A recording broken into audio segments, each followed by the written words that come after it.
Mukunda Jewelers, first ever factory outlet opening soon in Jubilee Hills.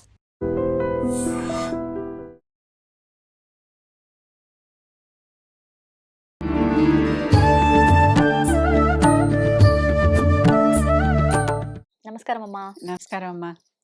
అమ్మ, ఎక్కువగా మనం ఏ పూజలు, వ్రతాలు ఏం ఆచరించినా గూడా మంత్ర రూపంలో మనం వింటూ ఉంటాము. ఎక్కువగా ఈ త్రిమూర్తులు ఎవరైతే ఉన్నారో, త్రిమాతలు ఎవరైతే ఉన్నారో వారికి సంబంధించిన మంత్రాలు గానీ, శ్లోకాలు గానీ, సంకల్పంలో గానీ ఎక్కువగా ఇవే వినిపిస్తూ ఉంటాయి. హ్మ్. ఎందుకు అంటే అంత ప్రాధాన్యత వీళ్ళ 6 దేవతలకు, దేవతామూర్తులకు మాత్రమే? అంటే ఎంతో మంది దేవతలున్నారు కదా!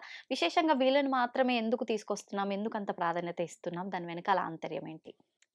ఈ 6 రోజు నిత్య సంకల్పంలో చెప్పుకునేవారెవరంటే, లక్ష్మీనారాయణాభ్యాం నమః, ఉమామహేశ్వరాభ్యాం నమః, వాణి హిరణ్యగర్భాభ్యాం నమః, శచీ పురందరాభ్యాం నమః, అరుంధతి వశిష్టాభ్యాం నమః, చిట్ట చివరిది సీతారామాభ్యాం నమః. ఈ ఆరుగురిని చెప్పుకుంటూ ఉంటాం. నిత్యం చెప్పుకుంటాం. హ్మ్.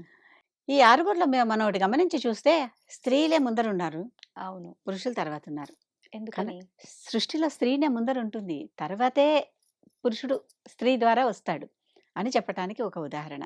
ఓకే. అందుకనే చాలామంది శుభలేఖలో రాసేటప్పుడు, ఇన్విటేషన్ కార్డ్స్‌లో రాసేటప్పుడు మిస్టర్ అండ్ మిసెస్ అని రాస్తారు. అది తప్పు.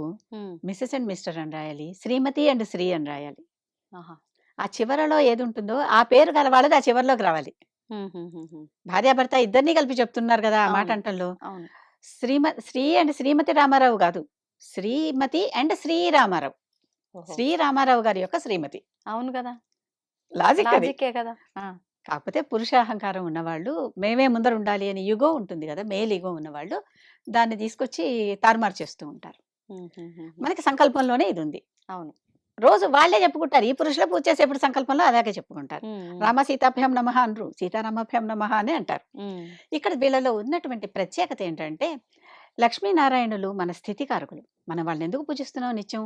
మనం ఈ స్థితిలో ఇలా ఉన్నామంటే సృష్టి స్థితి లయ అని చెప్పుకున్నాం కదా! ఈ స్థితికారకులు లక్ష్మీనారాయణులు. హ్మ్.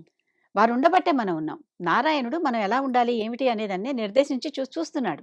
ఓకే. మనం బతకాలంటే డబ్బు కావాలి, ధనమూలమిదం జగత్ కదా! అవును. కనుక లక్ష్మీ అనుగ్రహం కావాలి. అవును. వీరిద్దరూ ఒక జంట. ఈ ఇద్దరి జంట బతకాలి, హ్మ్. ఎలా బతకాలి, మంచిగా బతకాలి, స్థితి బావుండాలనే కదా! అవును. దానికి ధనం కావాలి. కనుక ఈ లక్ష్మీనారాయణుల జంటకి మొట్టమొదట నమస్కారం. ఇప్పుడు మనం ఉన్నాం వాళ్ళ బట్టే. రేపు మళ్ళీ వెళ్ళిపోయేటప్పుడు కూడా మంచిగా హాయిగా వెళ్ళాలి గదా! హ్మ్. లయకారకులు. లయకారకుల్లో ఉమామహేశ్వరాభ్యాం నమః. మహేశ్వరుడేమో లయకారకుడు తీసుకెళ్ళిపోతాడు. అవును. కానీ తీసుకెళ్ళటానికి ఆయనకి శక్తి కావాలిగా! ఆయనకే శక్తి. మరి ఆయనకి శక్తి లేకపోతే ఎవరైనా కూడా శ్రీ లేకపోతే శ్రీనివాసుడేమయ్యాడు? లక్ష్మి, లక్ష్మి అని వెతుక్కుంటూ లోకాలన్నీ తిరిగాడు. తిరిగారు. గమనించాం గదా ఒకటి. అవును. ఎప్పుడూ కూడా శక్తి లేనిదే ఏమీ జరగదు. హ్మ్. ఆ శక్తి రూపిణి ఉమ. ఓకే. ఆ ఉమ సహాయం లేనిదే, లక్ష్మీ సహాయం లేనిదే ఉన్నత స్థితిలో తన జనులని, తన ప్రజలని ఎలా నారాయణుడు చూడలేడో, అలాగే ఉమ అనే శక్తి లేనిదే మహేశ్వరుడు ఎవరిని లయం చేయలేడు. హుహుహుహుహు. కనుక ఆ లయం చేసే శక్తి ఇచ్చేదావిడ. ఓకే. అలాగే వాణి గర్భాభ్యాం నమః. హిరణ్య గర్భుడు అంటే బ్రహ్మ. ఆయన మనల్ని సృష్టించాడు. హ్మ్. ఉత్తిగా సృష్టించి పంపించేస్తే పోయిందా? లేదు కదా! లేదు. మరి వాళ్ళకి బుద్ధి, తెలివి, వివేకం, విజ్ఞానం ఉండాలిగా. ఉండాలి. అది ఇచ్చేదెవరు? అమ్మ. వాణి. వాణి అంటే వాక్కు. హ్మ్. హ్మ్. మాట లేకుండా వచ్చి ఏం చేస్తున్నాం? అంతే కదా! నేర్చుకున్నా, మాట్లాడినా మాట నుంచే కదా! అవును. మనం ఎవరైనా అవతల వాళ్ళు మనల్ని గమనించినా, గుర్తించినా మన వాక్కు నుంచే. హ్మ్. హ్మ్. మనం ఏరా అంటే వాడు పోరా అంటాడు. అంతేగా. మ మాట మంచిదైతే అంతా మనం మంచిగా ఉంటుంది. నమస్కారం అంటే వాడు నమస్కారం అంట. అంతే అవును. కదా! అంతే. కనుక ఆ వాణినిచ్చేదెవరు? పుట్టిన కొత్త జీవికి, హ్మ్. ఆయన సృష్టించి ఇచ్చిన జీవికి వాణినిచ్చింది ఆవిడ. ఓకే. కనుక వాణి హిరణ్య గర్భాభ్యాం నమః. పుడుతూనే మనకది లేకపోతే పుట్టి ఏంటి ప్రయోజనం? పుడతాం, పోతాం అంతే గదా! అంతే. మన వల్ల ఏమి అక్కడ డిఫరెన్స్ ఒక ఉండదు. వస్తువుకి మనకి అప్పుడు ఏమి ఏం డిఫరెన్స్ ఉండదు. వ్యత్యాసం ఉండదు. హ్మ్. అలాంటి వాళ్ళు ఉన్నారు. ఉన్నారు. ఉన్నారు. అంటే ఏదో ఒక రకంగా వస్తారు. అవును. అది వాళ్ళ పూర్వ కర్మానుసారం వచ్చి ఉండనటువంటివి. అంతే. అంతే. వాటి గురించి మళ్ళీ కర్మ గురించి మళ్ళీ వేరే మాట్లాడుకుందాం. హ్మ్. ఆ తర్వాత శచీ పురంధరాభ్యాం నమః. హ్మ్. శచీదేవి లేనిదే అసలు పురంధరుడికి శక్తే, అసలు తను మళ్ళీ తిరిగి తన స్థానానికి తను వచ్చేవాడు కాదు. పురంధరుడు అంటే ఎవరు? ప్రస్తుతం ఉంటున్న ఇంద్రుడు, హ్మ్. దేవేంద్రుడు. ఆయన పేరు పురంధరుడు.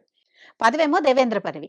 ఈ దేవేంద్ర పదవి కొన్ని బ్రహ్మహత్య చేయటం వల్ల వదిలేసుకోవాల్సొస్తే, శచీదేవి లలితాదేవిని ఉపాసించి మళ్ళీ పురంధరుడిని తీసుకొచ్చి ఆ కుర్చీలో కూర్చోబెట్టింది. ఓకే. అంటే భర్తకి ఉన్న పదవిలో ఉంచటానికి, పోయిన పదవి తేవటానికి తేవటానికి. భార్య సహకారం ఎంత అవసరమో ఈ శశి బృందరులు చూపించారు. హ్మ్.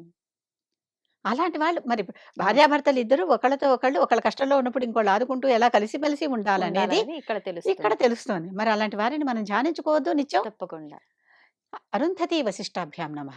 ఎంతమంది ఉన్నా అరుంధతి వశిష్ఠులే మనకి పెళ్ళిళ్ళలో అగో అరుంధతి నక్షత్రం హ్మ్. చూడు అని చూపిస్తారా? చూపిస్తారు. అరుంధతిని ఎందుకు చూపిస్తున్నారు? మరొకరిని ఎందుకు చూపించట్లేదు? హ్మ్. ప్రతి చోట ప్రతి ఋషికి పత్ని కూడా ఉన్నది కదా! ఉన్నారు. అవును. ఋషులు సన్యాసులు కాదు కదా! అవును. గృహస్థులే. అవును. వారికి పత్నులు ఉన్నారు కదా! హ్మ్. అయినప్పటికీ అరుంధతే చూపించటానికి కారణం ఏంటంటే, అరుంధతి గమనం, వశిష్ఠుడి గమనం ఒకేలాగా ఉంటుంది. హ్మ్. అంటే ఎప్పుడు కూడా ఈ 2 నక్షత్రాలు కొన్నాళ్ళ తర్వాత దూరం దూరంగా అయిపోవటం మనకు తెలుస్తాయా? ఆ! దూరంగా అయిపోవటం, దగ్గరగా అయిపోవటం. ఈ 2 నక్షత్రాలు ఎప్పుడు ఒకటే వేగంతో కలుస్తాయి. ఎప్పుడు ఇవి విడిపోవు. హుహుహుహు. ఎప్పుడు వీటి మధ్య డిస్టెన్స్ మారదు. ఫిక్స్‌డ్. ఓకే. 2 రైలు పట్టాల మధ్య దూరం ఎట్లా మారదో, అవును. అవునా? అలాంటి మారనటువంటి జంట అన్నమాట ఇది. హ్మ్. ఈ భార్యాభర్తలు అనేవాళ్ళు కొంత డిస్టెన్స్ మెయింటైన్ చేస్తూ మరి ఒకళ్ళ మీద ఒకళ్ళు వచ్చేయకూడదు. Over power చేసేయకూడదు. అంతే. అంతే. కొంత డిస్టెన్స్ మెయింటైన్ చేస్తూ ఒకరినొకరు అనుసరిస్తూ వెళ్ళేవారు వీరు. హ్మ్. అర్థమైందా? అంటే భేదాభిప్రాయాలు రాకుండా ఒక రాకుండా రకంగా సఖ్యతతో ఆ! వెళ్ళటానికి కలిసి వీళ్ళిద్దరిని. ఎప్పటికీ కలిసే ఎన్నొచ్చినా కలిసే ఉండాలి. హ్మ్. అమ్మ భేదాభిప్రాయాలనేవి వేరే వేరే చోట పుట్టాం. వేరే వేరే పెంపకాల్లో పెరిగాం. అవును. వేరే వేరే కల్చర్స్‌లో ఉన్నాం. అవును. తప్పనిసరిగా భేదాలుంటాయి. వస్తాయి. హ్మ్. అభిప్రాయ భేదమే కదా! భేదాభిప్రాయం అంటే కొట్టేసుకోవటం కాదు. కాదు. అభిప్రాయ భేదం. అభిప్రాయ భేదాలుంటాయి. హ్మ్. ఉన్నప్పటికీ కూడా కలిసి ఉండటమే కాపురం అంటే. అంతే. ఉన్నప్పటికీ కూడా మనం కలిసే అంతేగాని నాకు స్వీట్ ఇష్టం, నీకు హాట్ ఇష్టం అని విడిపోదాం అనుకుంటే ఎట్లా? అంటే ఏదో ఒక ఎగ్జాంపుల్ చెప్పా. అదే. అంతే కదా! ఎందుకు అలాంటి వాటికి గూడా ఉన్నాయి. అయ్యేయున్నాయి. ఉన్నారు. హ్మ్. ఉన్నారు. కనుక చెత్తబుట్ట పొద్దున పెట్టాలా? రాత్రి పెట్టాలా? దెబ్బలాడుకుని నువ్వు పెట్టాలా? నేను అంటే పెట్టాలా బయట? పనిగట్టుకొని గొడవకు వెతుక్కోవడం ఇదంతా.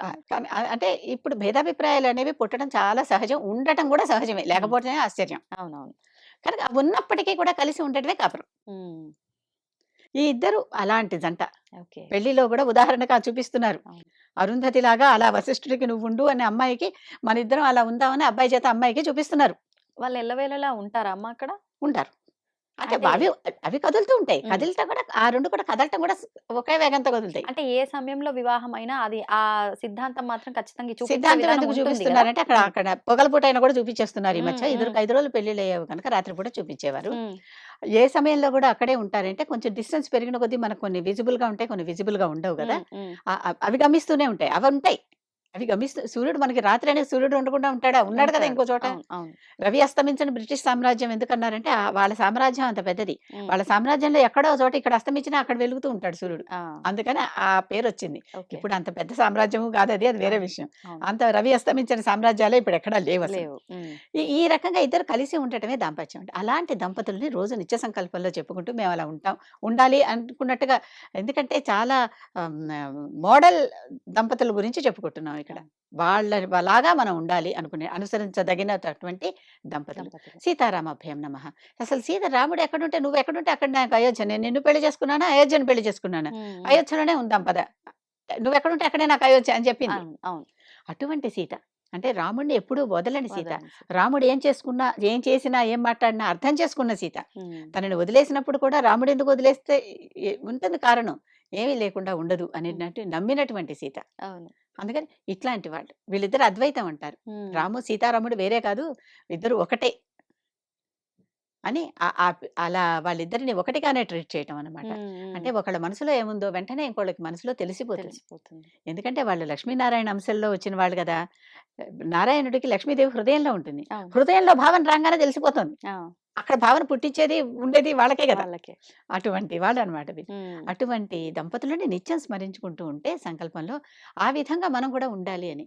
అంటే వీళ్ళని స్మరించనిదే, వీళ్ళు లేనిదే జీవన గమనమే లేదు. దానికి అర్థం లేదు. అర్థం లేదు. కాబట్టి వాళ్ళని ఖచ్చితంగా మనం నిత్యము లే స్మరించుకోవాలి. ఆ! అలాగా మీకింకెవరైనా ఈ రోజుల్లో గూడా ఎవరైనా దంపతులు అలా ఉండొచ్చు కదా! వాళ్ళని స్మరించుకుని దండం పెట్టుకున్నా తప్పేం లేదు. కారణాలివి. హ్మ్. కారణం ఏంటి అంటే కారణం ఇది. ఓకే. ఓకే. అంటే ఇ ఇప్పుడు ఎవరైనా నిత్యం వీళ్ళని స్మరించుకోవచ్చా అమ్మ? ఏ రూపంలో అయినా సరే విశేషంగా అంటే ఎప్పుడ ఆ! మంత్రాలు ఇలాంటివి వచ్చిన అక్కర్లేదు. వాళ్ళు అయితే వాళ్ళలాగా మేముండాలి అని అనుకోవటమే. అనుకోవటమే. ఓకే. వాళ్ళ కరుణ మా యందు ఉండాలి. వాళ్ళ అనుసరణకి మేము సిద్ధంగా ఉన్నాము. కానీ అనుకున్నంత మాత్రాన అలా ఉండగలుగుతామా అమ్మ? అనుకుంటూ ఉంటేనే గదా ఎప్పటికైనా వస్తుంది. హ్మ్. ఎవరెస్ట్ ఎక్కాలని బయలుదేరాం. అసలు ఒక కాలైనా ముందరకేస్తే కదా ఇంటిలోంచి గడప తీసి ప్రయత్నం. కాలు బయట పెడితే అసలు ఎప్పుడైనా ఎవరెస్ట్ ఎక్కుతాం. ఎవరెస్ట్ కొండ కిందకైనా చేరి ఒక కాలు పైకి పెడితే ఎప్పుడో అప్పుడు చేరతాం. చేరతాం. చేరతామో లేదో వేరే విషయం. అవును. అసలు చేరాలి అనుకోకుండా నేను ఎక్కలేనులే అని ఇక్కడే మంచం మీద పడుకుంటే అసలు ఎప్పటికి వెళ్ళడుగా. ప్రయత్నం అనేది ఉండాలిగా. ఓకే. అది. సంతోషం అమ్మా. ధన్యవాదాలు. And for more videos, Please subscribe to iDream. Please subscribe to iDream. Please subscribe iDream. And please subscribe to iDream. For more videos, subscribe to iDream. please like, share, and subscribe to the channel. Congratulations, iDream. Subscribe to iDream. Subscribe to iDream. So subscribe to iDream Media. iDream team andarki huge congratulations. Please subscribe iDream Media. Please subscribe to iDream. Subscribe iDream. Please subscribe to iDream. iDream అంటే నా కళల ఛానల్ను subscribe చేసుకున్న నోరు తిరుగుతలేదు, మీరైతే గంట గుర్తు కొట్టండి. For more such videos, please subscribe to iDream. Subscribe to iDream. Please subscribe to iDream. Please subscribe iDream Media. Please do subscribe to iDream. Please subscribe to iDream Media. For best entertainment and information, please subscribe iDream. And don't forget to subscribe to iDream.